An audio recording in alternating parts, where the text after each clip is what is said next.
Hey everybody, how are you doing? I hope the last video had made you happier. Now today we are bringing you something even more exciting. So let me just give you a few hints about it. It's not been a while ago where students have been asking me regarding how we can boost up the bands. Well, being quite confused, they had this in their mind, of course, but here we are bringing all the solution in front of you. So before doing the stuff with you, I would just like to clarify a few things. Here today in this video, we are going to talk about how we are making certain mistakes which can actually spoil our hard work which we have been putting since a long months. So not to worry about. Here let's talk about what those mistakes are. Well, talking about point number one, which we generally perform during an essay, is we get panic to start the essay. So my point is today in this perspective is do not start immediately. As you can see in the point number one, generally what I would advise to the students as when they read an essay, they generally get too much panicked. They might come across with a lot of question. So what the solution? Well, the solution is very easy. You just need to divide your essay. Basically, you need to plan, I would say. So you need to talk about, as I have mentioned out here, you can talk about the scope. Now, you need to find out the scope in an essay topic. Now, generally, scope is you have to find out the crisis point of a topic, because without any crisis, you can never find any issue taking place. So, always think about how we can find an particular solution for this. Moving forward, the next thing you should take care, that is the keywords.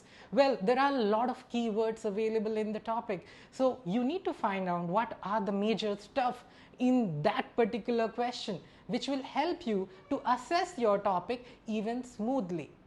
And finally, well, instructions. How could we forget that? Plenty of time I personally have seen students have not been following the instructions carefully, which has become a barrier, writing a complete off track stuff which you cannot I would say you can never come across these kind of things. Well, how we can get rid of this? Well, I would generally say that you should focus on these three elements which will really help you for your future ahead. The next element, I would say that do not use contractions. Guys, in this era of social media and stuff, we are forgetting how could we write a proper spelling. Well, so no shortcuts. Let me tell you again, I'll like to remind you there's no shortcut for success. So do not use contractions and abbreviations forms. Now what is abbreviations? Basically, we cannot use short forms of something. As you can see, I have mentioned a few examples for you. As you can see, we can't say can't. We need to say cannot. We cannot miss out. We should not say don't, we should write do not. Apart from this, there are plenty of examples. I hope you'll get it from this thing. And even if you have further questions, you can pin down them in the comments.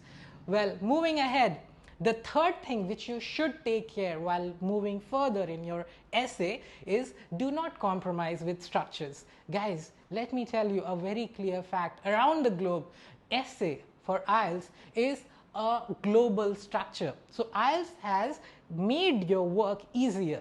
So here what you should take care is that you must maintain a proper structure if you are looking forward a proper score. So as we have seen in the previous videos, but still let me just clarify once more. As you can see, an essay must come up with 4 to 5 basic paragraphs which must include an introduction, including body para 1, body para 2, and body para 3, which could go optional in certain essays. And finally, don't forget to have a positive ending, which we call a conclusion. Hopefully, you take this even more ahead.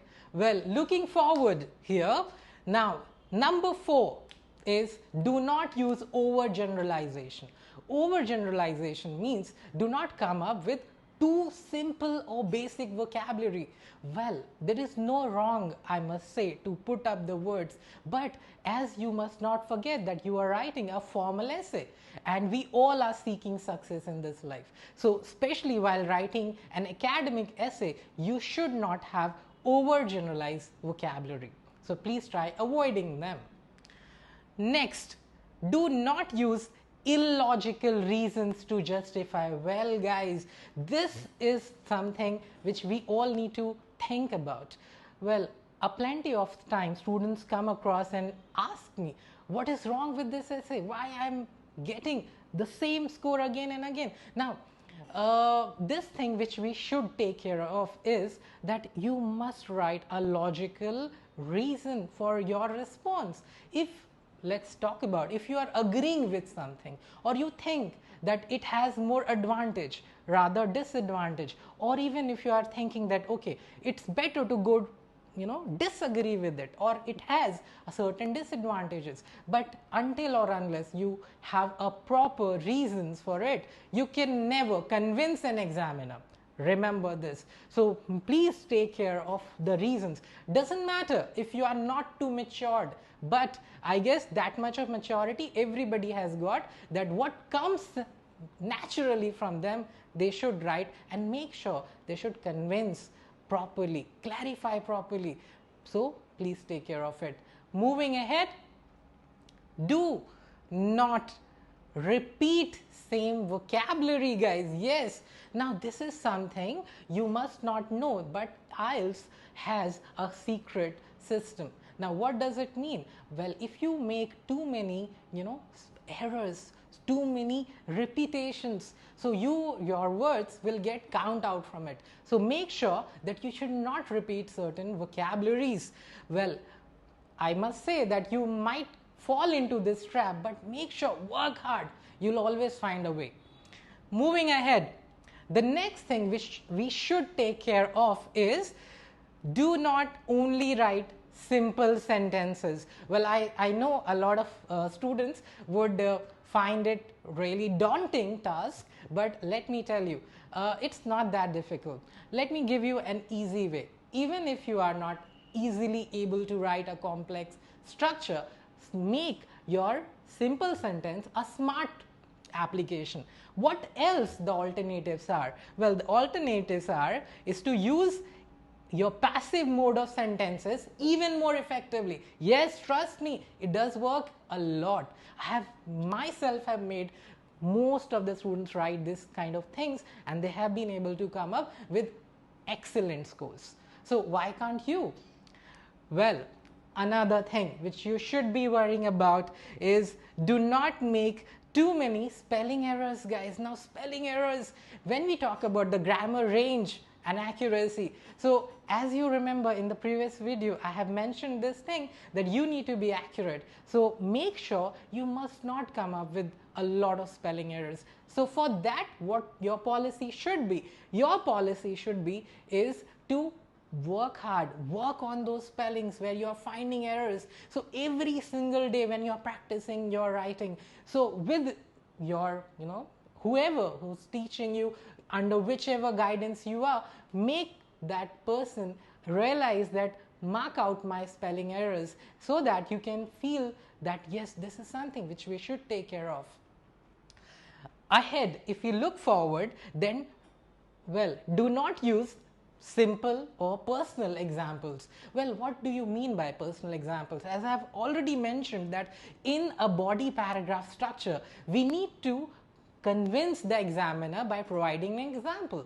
Well, I would say that examples are really needed because it actually supports your logical elaborations. So, but we have seen certain times, despite writing a wonderful elaboration, I would say the candidate falls in trap of a false example. So please avoid giving your too personal examples that something is happening in my neighbor, my friend is doing that, or in my hometown something is happening. Please come up with something very general. Otherwise, it's better to avoid them. Finally, once you are done with your entire work, you have given your best, you have given your hard efforts, but plenty of time we forget to make an analysis what we have written. So don't forget that you have to proofread your essay, guys. How can you forget that? Make sure that you have a proper time management, and finally you should write a proper essay.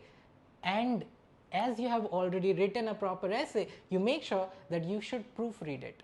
So how you can do it? You can balance it out. You can start from an introduction. Once you are done with an introduction, make sure that you have read it properly. Once you go ahead in your body paragraphs, you should read them as well. And finally, with the conclusion, you will find that there are plenty of errors which you have corrected. So I hope these all the things will make you even energized to write a wonderful essay ahead in your IELTS, and we are all there in each of your steps to help you out. So for further information, you should come forward and don't miss out to watch us next time.